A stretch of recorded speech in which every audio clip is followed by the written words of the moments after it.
Donc alors la première étape vraiment professionnelle dans le monde du vin fut finalement ma première étape professionnelle, donc chez un caviste lors de mon premier stage commercial en première année. Donc j'ai dû développer l'activité du caviste au café, hôtel, restaurant.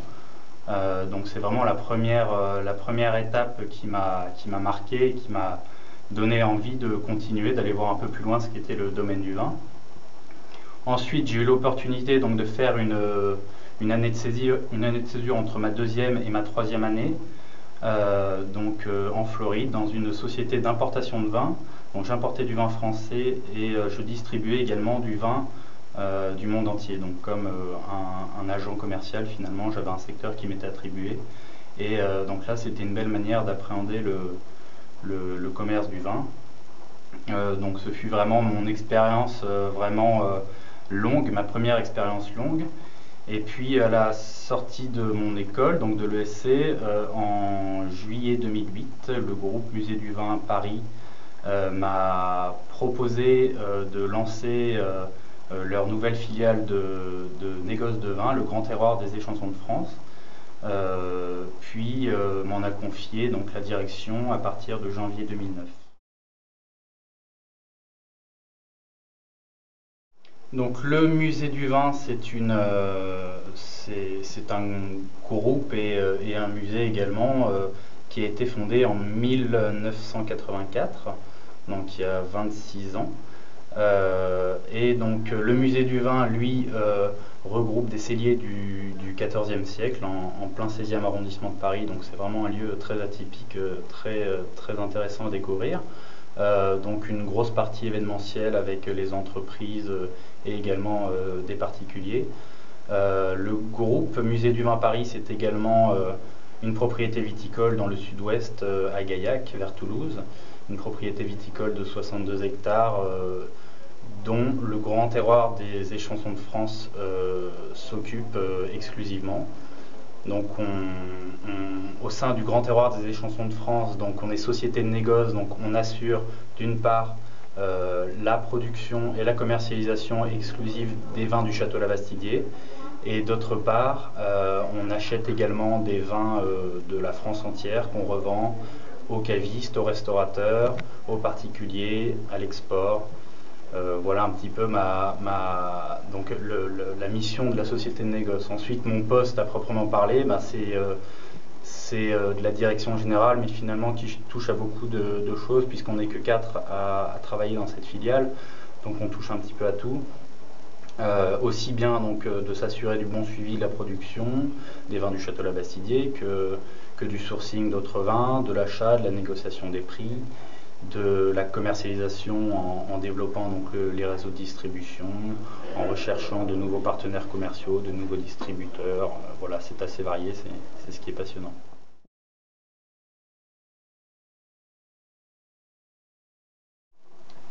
Alors déjà, ne pas penser qu'il faut avoir baigné toute son enfance dans le vin pour pouvoir se lancer soi-même dans le secteur du vin, puisque le secteur du vin est un secteur très ouvert avec beaucoup de choses à faire. Simplement, être passionné, c'est vrai que c'est un des critères principaux. Puis ensuite, bien sûr, être curieux, s'intéresser au vin en général, aller visiter parcourir les vignobles, parler avec les vignerons, déguster également, ça peut servir. Et voilà, puis ensuite c'est vrai que je pense qu'une formation d'école de commerce comme on nous l'a dispensé à l'ESRN, couplée à quelques connaissances dans le vin, séduira pas mal de recruteurs, je pense. Ce qui me revient en tête, c'est bien sûr beaucoup de moments forts avec les étudiants de ma promo et les étudiants des promos voisines, puisqu'on a vraiment passé des moments inoubliables. J'oublierai bien sûr pas toutes les soirées mémorables qu'on a passées, mais également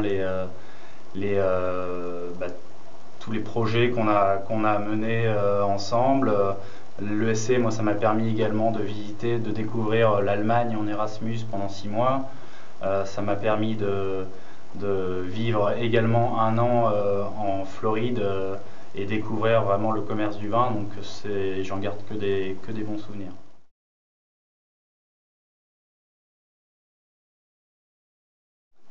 Alors pourquoi déjà? Parce que pour moi la force, la principale force d'une école de commerce tient dans son réseau d'anciens. Ça, j'en étais toujours persuadé, et c'est pour ça qu'à la sortie de l'école, ça me tenait vraiment à cœur de m'impliquer dans cette association.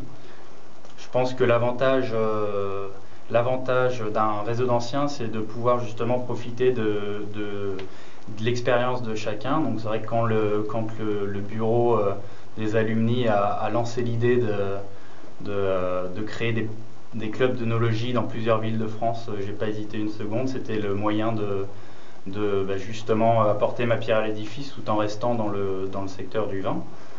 Donc on s'est regroupé à une bonne trentaine de personnes intéressées pour discuter un petit peu de toutes les modalités de ce club.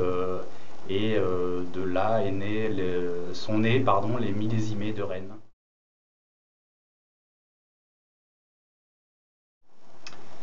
Donc les millésimés de Rennes, on se retrouve une fois tous les 2 mois à peu près sur des thèmes différents.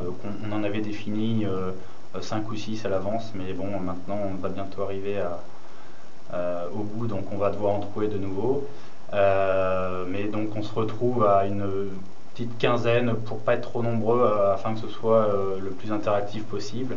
On se retrouve en général donc chez des cavistes qui nous proposent une sélection de vins selon le thème avec des petits accompagnements gastronomiques et donc ils nous commentent les vins. Donc on passe vraiment un moment très convivial. Ça a permis de se retrouver entre alumni et c'est toujours de très belles soirées. Donc je vous invite tous à nous rejoindre dans le club des millésimés de Rennes.